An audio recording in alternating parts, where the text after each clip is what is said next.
Hello there. My name is Sally, and I'm recording this video for the police department, EMS, and community of Snohomish, Washington.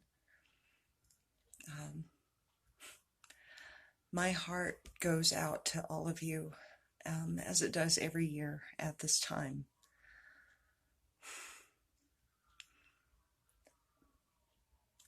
My son, Brennan Hetherwick, was murdered in your community 15 years ago. And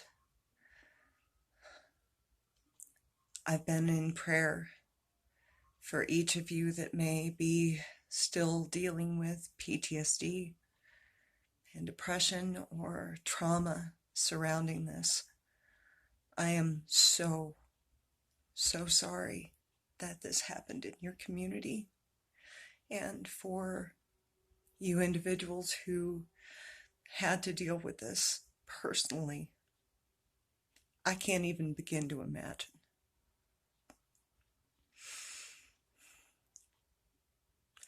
To the police department, EMS, medical examiner, coroner, and community, again, I'm holding you all in my prayers, as I do every year for about the last 10 of the 15.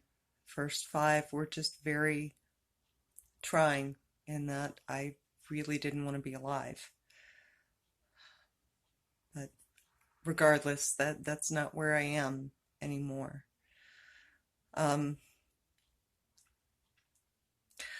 Again, I realize that this time of year is not difficult just for myself, but for a lot of other people. And the reason that I'm sending this message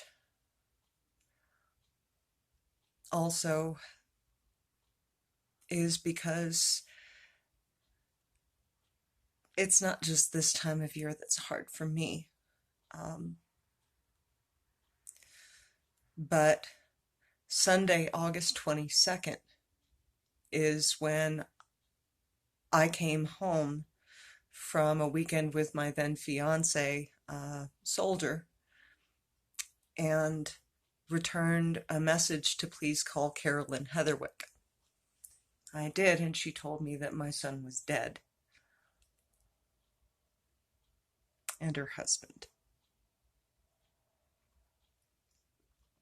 The next morning, when I called her back to ask what had happened, because I just kind of fell out, she said, let me get the newspaper articles. So I had to find out that my son had been dead for 2 weeks.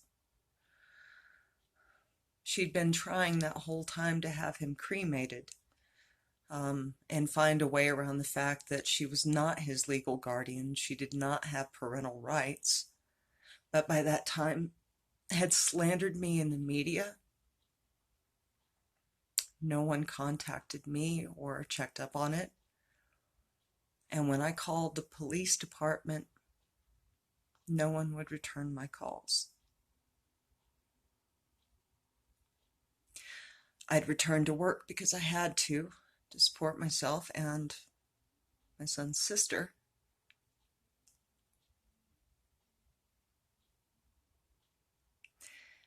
And am on the phone on my lunch break with the funeral home. I've had to negotiate for my son's ashes. Carolyn won't even release those to me. She's had a memorial and done all this even before I knew anything. And the funeral home, the woman there thought she had me on hold and did not. And much to my chagrin, I heard her tell the director I was waiting to speak to, and forgive me, there is explicit language, be careful, this is supposedly that little boy's mother and she's fucking crazy. None of you knew anything about me. And it's taken me a long time. And being told by a military counselor that I was beyond help, so I tried to commit suicide several times, to being saved by another military counselor and several counselors since then.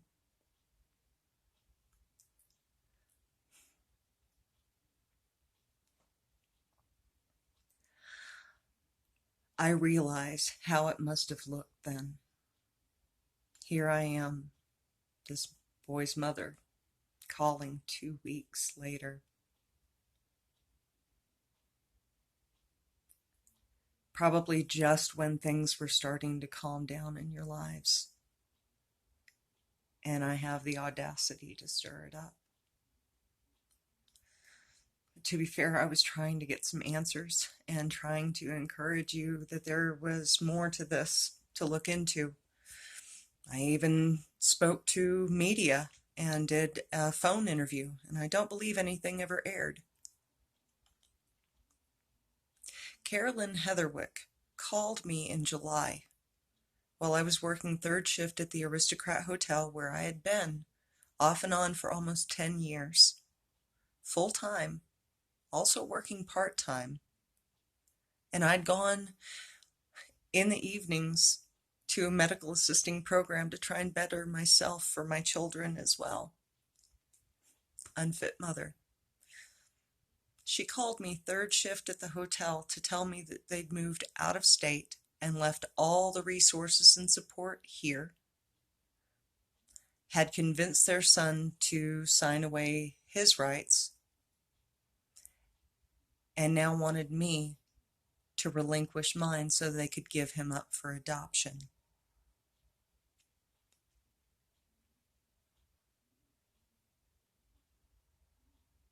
And to offer me all the photos I'd been begging for as a negotiation for keeping my distance so that she wouldn't yell at my son when he screamed for me when I would leave. Come to find out, while I did my medical assisting program where I got Dean's List every time and was awarded the sole position at Children's Hospital, she was so uncomfortable about my being in that medical assisting program and doing my rotations at Children's because Brennan Hetherwick had my son on the psychiatric floor. Now, when I started seeing her son, I was very young and making poor decisions, but was trying. I've done a lot of things in my life I'm not proud of, but I'm the only one in my family to graduate high school. I went to further my education and graduated. And when it came to my children, my son's father was very abusive.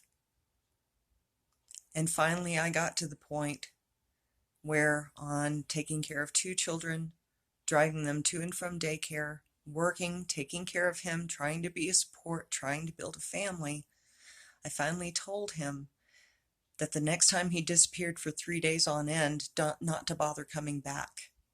I came home from work to find him with the whole house packed, telling me if I didn't take my son to his mother, there would be trouble.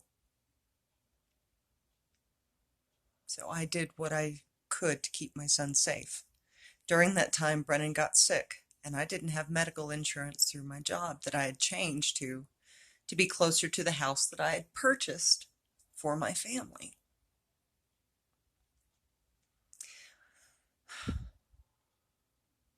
My son's father checked himself into rehab, and when I went to see my son and visit Brennan and met with Carolyn and Brian, she proposed that if I signed a temporary paper, reversible at any time, because she knew what a good mother I was, and she was so sorry her son was such a bad guy, they could get my son on medical insurance.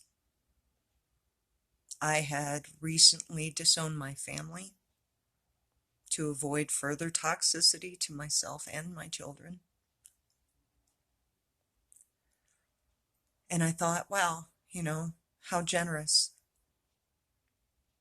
After I signed the papers and we left the legal office, she looked at me and said, I don't think I could do what you just did. And within an hour, she looked at me and said, I'm going to have Brennan call me Mommy since I failed so badly with Brandon.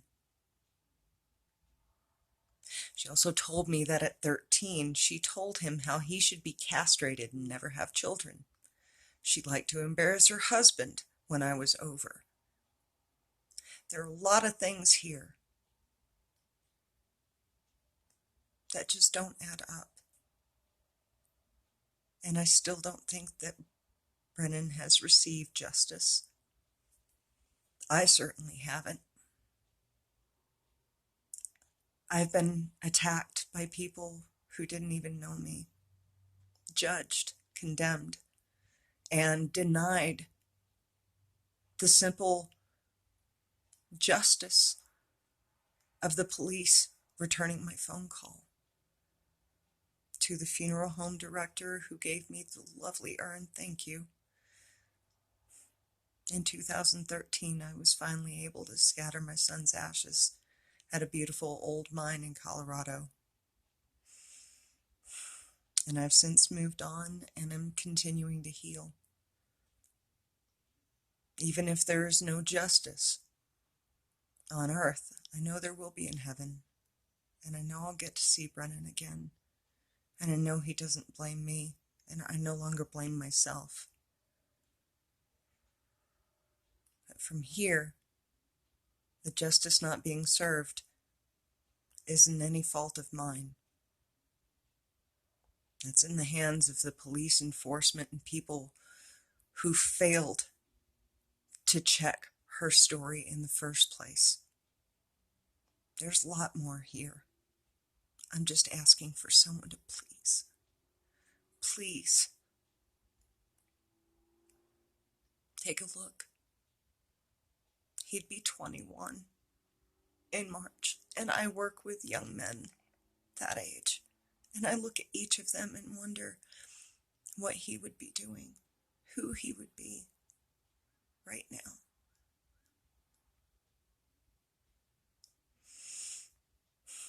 And then I stop and just remind myself that I'm living a life that he can be proud of. And I can't wait to see him when I get home.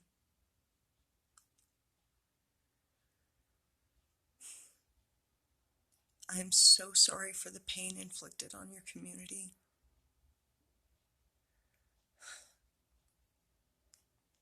And again, I realize it must have looked horrible. And I can only imagine the things that she said about me.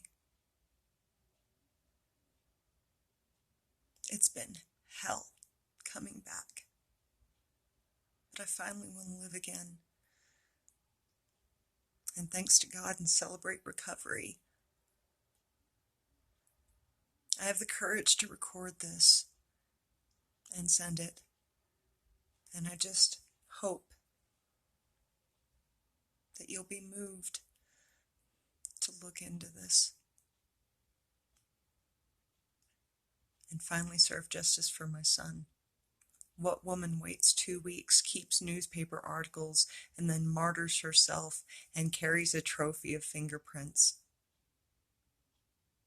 I don't even have the photos that she called offering me when I told her she was crazy for stealing my son and then throwing him away, that I would be fighting to get him back. And then he's dead. Please. I'm so sorry this happened in your community, but it didn't have to. I was trying to get my son. Thank you for your prayers and understanding. I just want a phone call sometime. Please. Thank you.